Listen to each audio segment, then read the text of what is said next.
J'ai pris goût, puis c'est vrai que ça devient un peu comme une drogue. On a envie de tirer, moi je dis c'est le côté sportif. Donc j'ai envie de voir jusqu'où je peux aller. Là maintenant je vois que j'arrive à viser, j'aimerais pouvoir enchaîner les cours plus rapidement. Et c'est vrai que je veux toujours faire mieux, du coup ouais, j'ai envie de tirer quoi.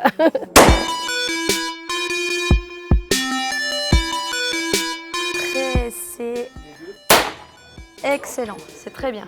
Professionnellement, je suis instructrice au sein de l'armée suisse dans l'infanterie et j'agis ici en tant que monitrice bénévole dans le cadre des cours Women Only. On va faire 3 coups au fusil et ensuite resécuriser le fusil, le laisser pendre et aller chercher le pistolet. C'est un milieu qui est quand même très masculin.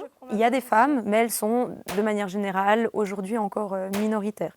C'est pour ça aussi qu'on a décidé de démocratiser un peu ce tir en essayant de fournir une offre sur mesure. Et ça fonctionne, parce que peut-être qu'une femme qui aurait une appréhension à rentrer toute seule dans un stand de tir, là, elle est à un endroit qui lui est dédié. Je ne suis pas quelqu'un qui est souvent en groupe avec des filles, donc je ne suis pas quelqu'un de girly non plus. Je m'attendais aussi, j'appréhendais un peu de voir le style de filles qu'il y aurait. Finalement, ça se passe très bien avec toutes. Les styles sont mélangés. Comme quoi, déjà, ça intéresse tout le monde, tous les genres. Est-ce que tu te sens à l'aise?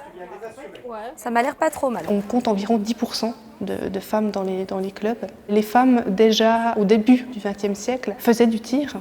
En 1941, le premier club de tir contre femmes est né à Bâle. Et il existe encore, et c'est en fait le plus vieux, on dit, club de tir en Europe, où les femmes pratiquaient entre elles, mais avec des entraîneurs hommes.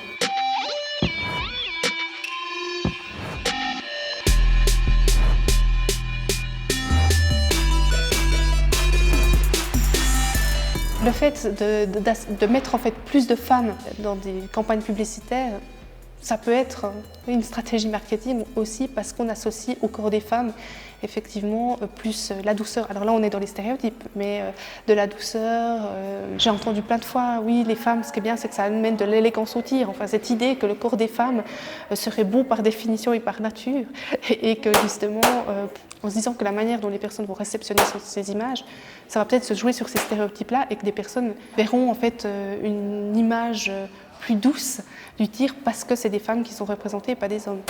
Mais alors, à nouveau, là, on est dans la manière dont on nous apprend à regarder les images et à associer le corps des femmes et le corps des hommes à des croyances différentes, à des qualités différentes, qui fait qu'on perçoit aussi les images différemment et les campagnes différemment.